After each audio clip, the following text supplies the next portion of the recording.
Çû dikanê navnîşan pirsî. Dikandar got ez nizanim. Rêya moxtar nîşan da.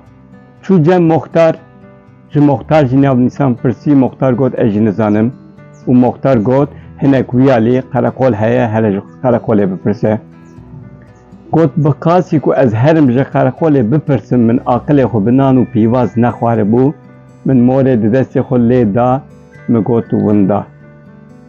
Ev çîrok beşek ji çîroka Ferît Edgû ye.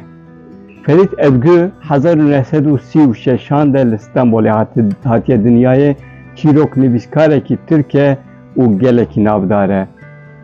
Em îro çima qala wî dikin, ji ber ku 22 Tîrmehê 2024 wî canê xwe ji dest da. Çîrok nivîskarekî gelekî navdar bû. Min bi xwe pirtûkawî dengê doyê 2011 de wergerandibû Kurdî û ji weşanên Evrenselê derketibû.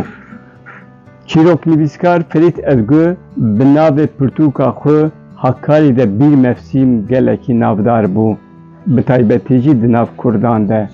Ev pirtûka wî ji alî du-sê kesan ve ji bo Kurdî jî hat wergerandin.